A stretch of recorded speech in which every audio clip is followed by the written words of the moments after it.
Mi nombre es Yuri Herrera, vamos a platicar sobre Los ojos de Lía, un libro infantil que escribí y del cual Patricio Beteo es el ilustrador.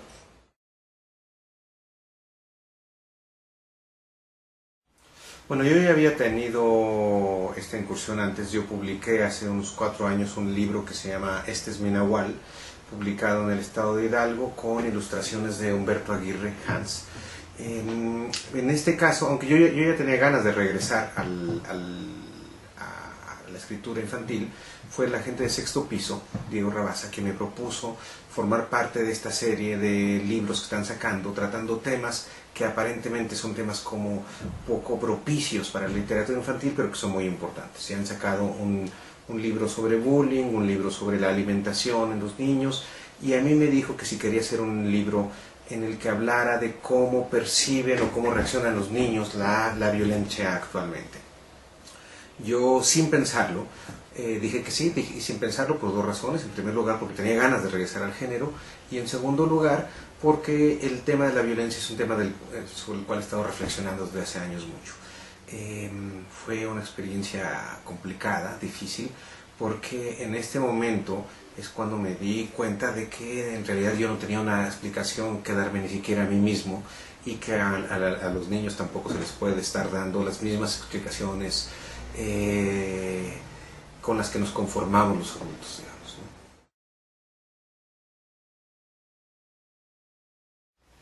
¿no? No sé, es decir, porque yo leía mucho desde niño, pero no estoy seguro si leía literatura infantil.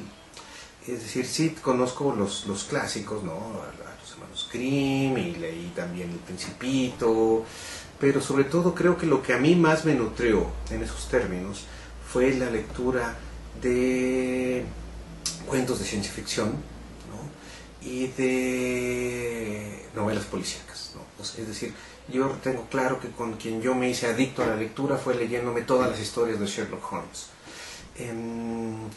Esto, digamos, de algún modo me marcó en términos de que creo que el lector tiene derecho a no solo a ser tratado inteligentemente, sino a ser entretenido, ¿no? Las dos cosas creo que no son excluyentes.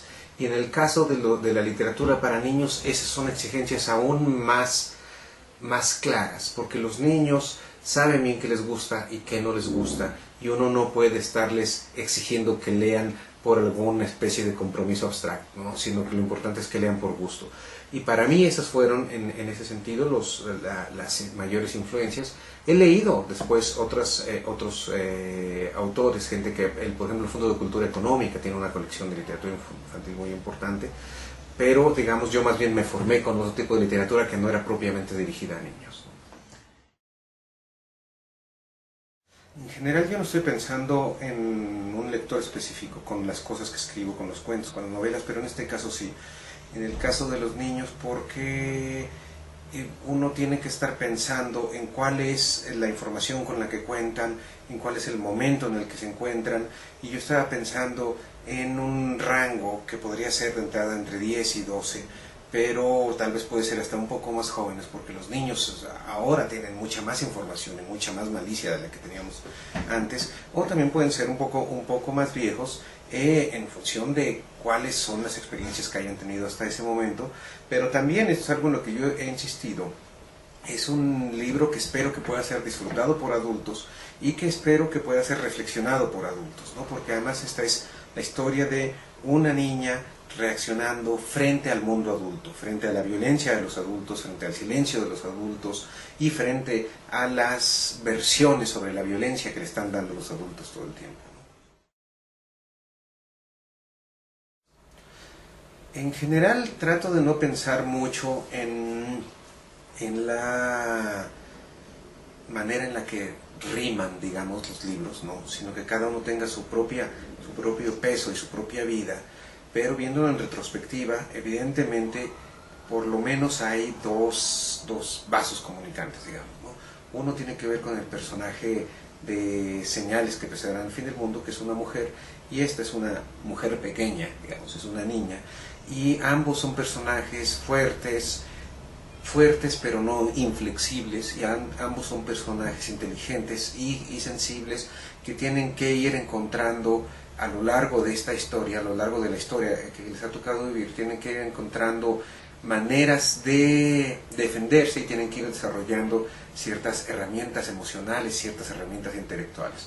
Y lo otro tiene que ver con el contexto en el cual se dan estas historias, ¿no? Son contextos en los cuales tienen que desentrañar cierta verdad y en los cuales tienen que resistir distintos tipos de violencia, ¿no? Frecuentemente a una serie de escritores de esta época se nos dice que escribimos sobre la violencia, pero no es tanto que uno esté escogiendo la violencia como tema, sino que la violencia es parte del contexto, la violencia es parte de nuestros insumos cotidianos, y creo que eso está ahí en ambos libros.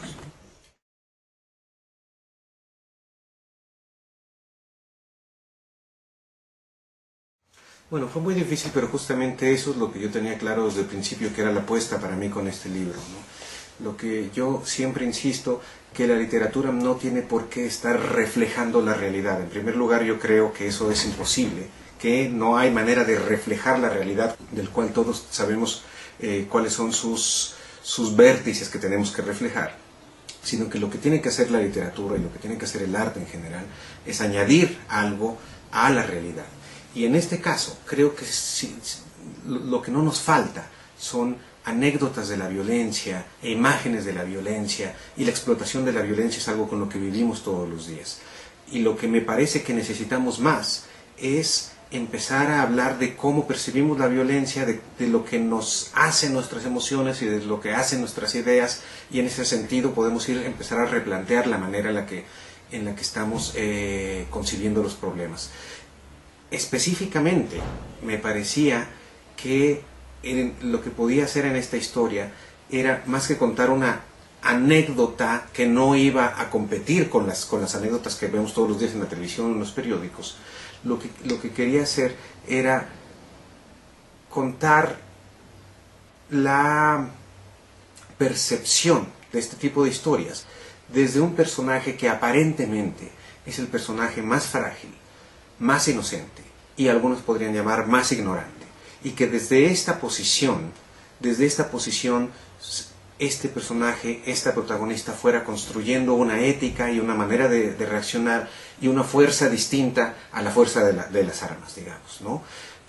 ¿Cómo lo hice? Bueno, lo hice tratando de meterme en el personaje, conversando con las niñas que yo conozco, por eso el libro está dedicado a 3 sobrinas y a 3 ahijadas, ¿no? Yo he estado platicando con mis sobrinos, con mis sobrinas, con mis ahijadas, y hablé con todos ellos antes de escribirlo, mientras lo escribía y después de escribirlo, ¿no? Esta es la primera vez que tengo editores niños, ¿no? Y estuve dudando mucho, y digamos que yo me puse una serie de pequeñas reglas tácitas a la hora de tratar de desarrollar esto, que era ni caer en la explotación de la violencia, no ser condescendiente tampoco, y ser absolutamente claro, ¿no? Porque creo que justamente si de esto se trata la historia, de alguien protestando la falta de claridad sobre lo que está sucediendo, el lenguaje tenía que ser también de esta manera.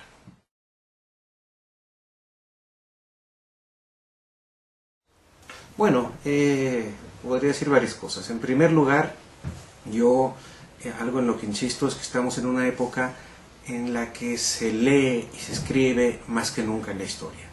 Se lee y se escribe en los teléfonos, se lee y se escribe en la computadora. Tal vez no sea la ortografía ni las lecturas que nosotros nos convencen, pero lo cierto es que tenemos toda una generación para la cual, o tenemos varias generaciones para las cuales la palabra escrita, al contrario de lo que se pensaba, no ha sido desplazada, sino que está ahí en nuestra vida cotidiana. Y que, ya que esto es parte de nuestra vida cotidiana, tenemos derecho a incorporar a esta práctica cotidiana objetos hermosos, como es este libro, ¿no? Que es un libro hermoso. Yo estoy muy contento con la historia, pero sobre todo estoy muy satisfecho con las ilustraciones que hizo Patricio Beteo, que es uno de los artistas más talentosos que existen en México, y esa combinación entre unas imágenes muy bellas y una historia que está invitando a reflexionar, creo que tendría que ser suficiente. Pero además de eso, es también, creo, un libro que va dirigido a los padres, en términos de que los padres en esta historia son interpelados por una voz infantil que está pidiendo una relación más horizontal y que está pidiendo un lenguaje más claro para hablar de ciertos temas graves.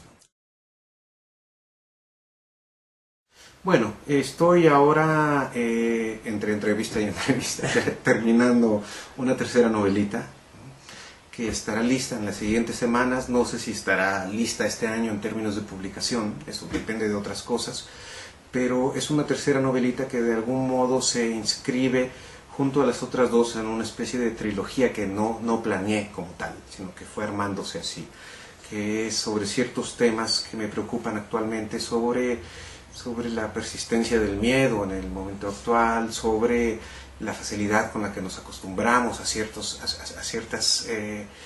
tipos de violencia, y también el registro lingüístico. Después de esto, ahí tengo varios proyectos. Uno de ellos implica convertir en un libro, que creo que trataré de hacerlo en una narrativa, pero una narrativa histórica, rigurosa, lo que fue mi investigación para mi tesis de doctorado, que es sobre una masacre de mineros en Pachuca, Hidalgo, en 1920. Y bueno, tengo ganas de trabajar mis cuentos para ver si logro hacer un volumen de cuentos, y proyectos no faltan, ¿no? Lo que falta es tiempo, lo cual, bueno, todos tenemos que lidiar con eso.